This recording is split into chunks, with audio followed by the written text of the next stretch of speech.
Hello बच्चों, Vidyavahini channel में आप सबका स्वागत। मैं संजीवनी शिंदे।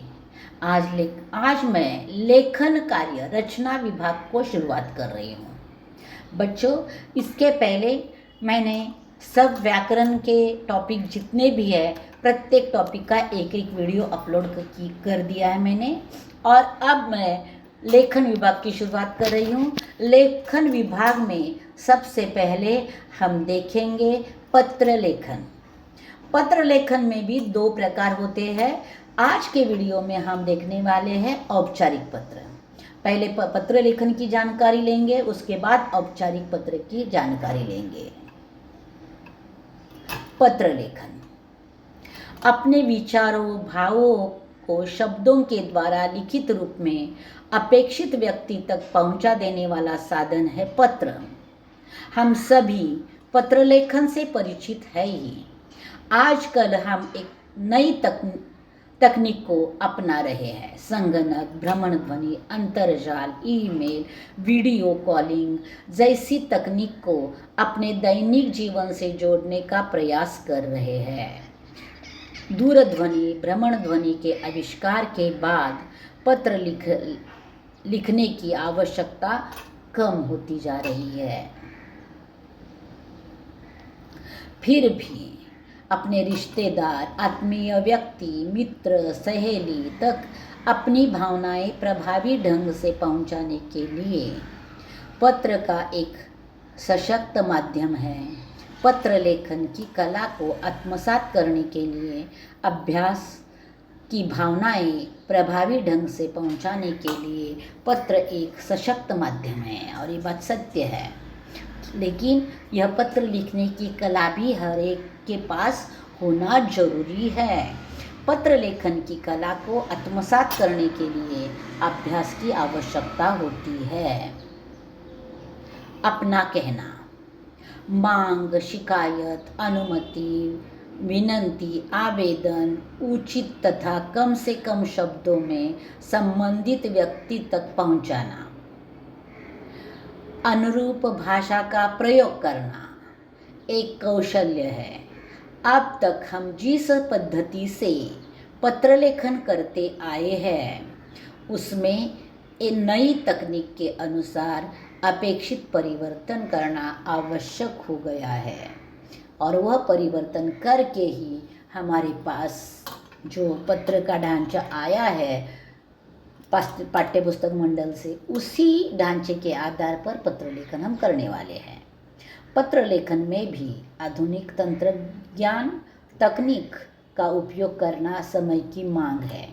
आने वाले समय में आपको ईमेल भेजने के तरीके से भी अवगत होना है, अतः ईमेल के प्रारूप के अनुरूप पत्र लेखन की पद्धति अपनाना अपेक्षित है।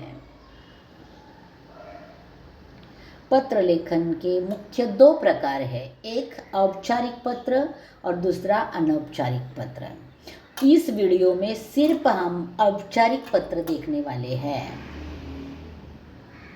औपचारिक पत्र, पत्र लिखने के बाद पत्र प्राप्तकर्ता का पद और पता लिखना आवश्यक है। पत्र के विषय तथा संदर्भ का उल्लेख करना आवश्यक है। इसमें महोदय, महोदया शब्द द्वारा आदर प्रकट किया जाता है। निश्चित तथा सही शब्दों में आशय की प्रस्तुति करना अपेक्षित है। पत्र का समापन करते समय बाईं ओर पत्र भेजने वाले का नाम पता लिखना चाहिए। ईमेल में आईडी देना आवश्यक है। ईमेल आईडी देना आवश्यक है।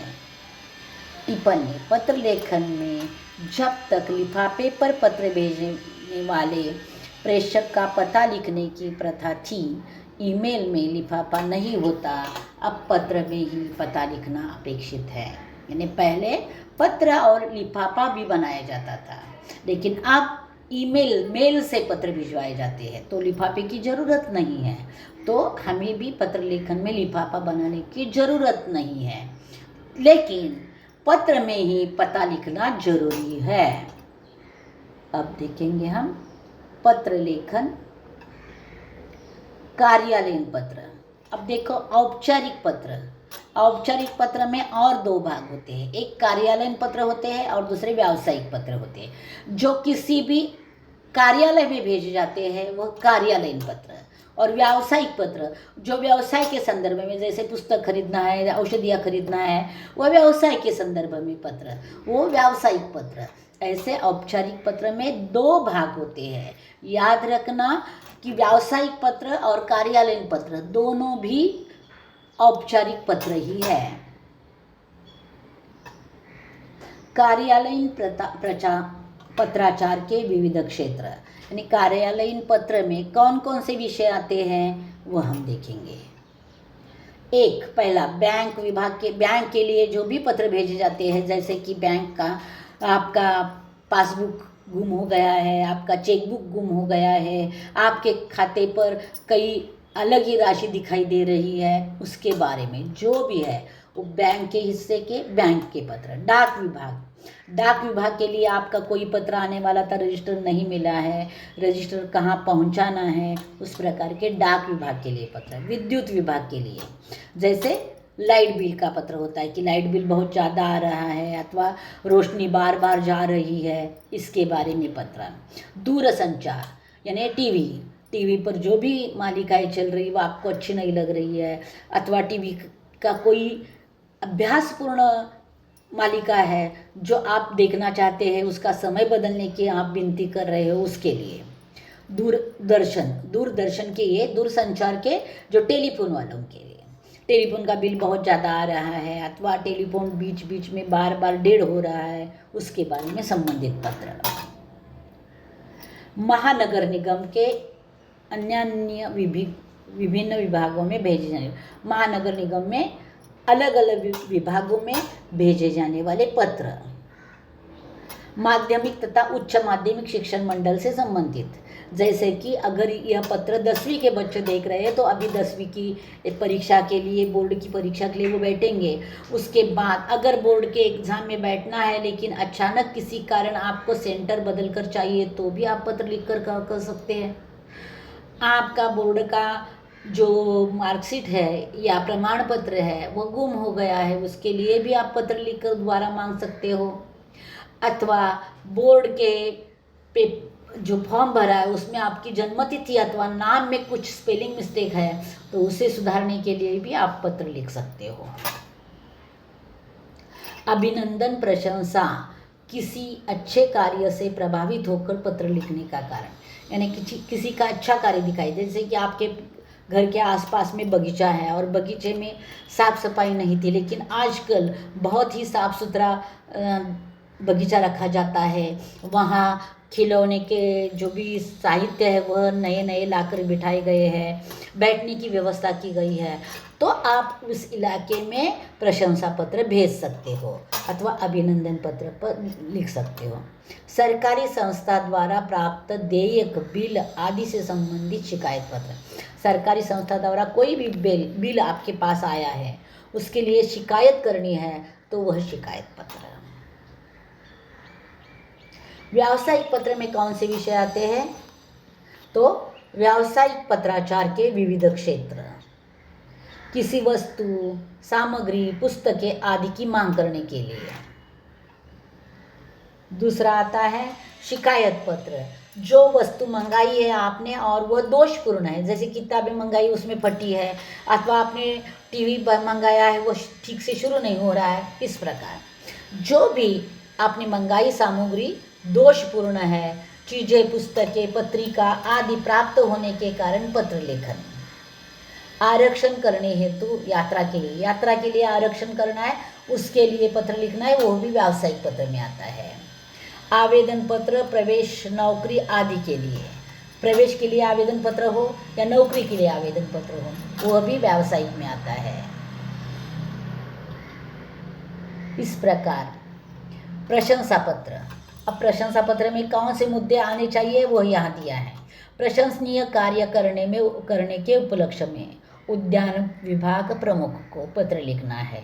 अनुपयोगी वस्तुओं से आकर्षक तथा उपयुक्त वस्तुओं का निर्माण, उदाहरणार्थ आसन व्यवस्था, पेय जल सुविधा, स्वच्छता गृह आदि सुविधाएं हो गई है, तो आप उनकी प्रशंसा करने के लिए पत्र लिख सकते हो। और अभिनंदन, प्रशंसनीय कार्य के उपलक्ष्य में बस स्थानक प्रमुख, ब्रेक फेल होने के बाद चालक ने अपनी समय सूचकता तथा होशियारी से सभी यात्रियों के प्राण बचाए। यह अभिनंदन पर पत्र लिखा जाता है।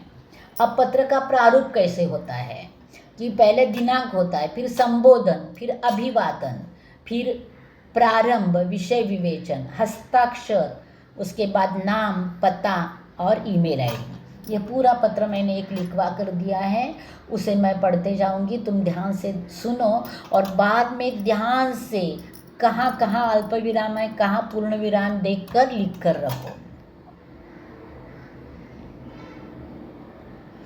औपचारिक पत्र लिखते समय ध्यान रखने योग्य बातें। औपचारिक पत्र नियमों में बंधे हुए होते हैं, इसके लिए नियम होते हैं। इस प्रकार के पत्रों में भाषा का प्रयोग ध्यानपूर्वक किया जाता है। इसमें अनावश्यक बातों, कुशल मंगल समाचार आदि का उल्लेख नहीं किया जाता।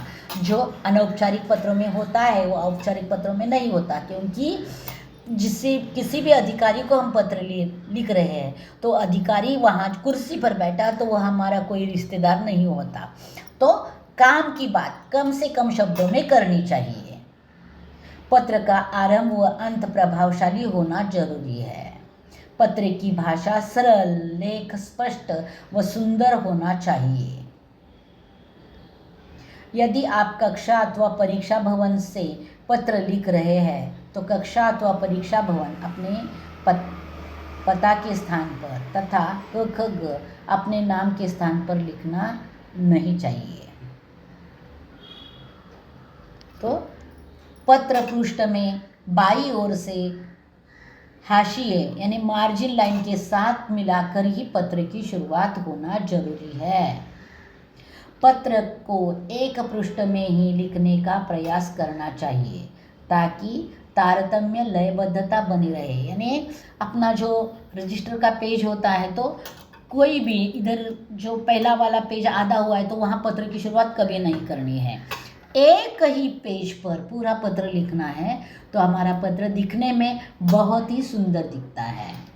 प्रधानाचार्य को पत्र लिखते समय प्रेषक के स्थान पर आपका नाम, कक्षा व दिनांक लिखना चाहिए।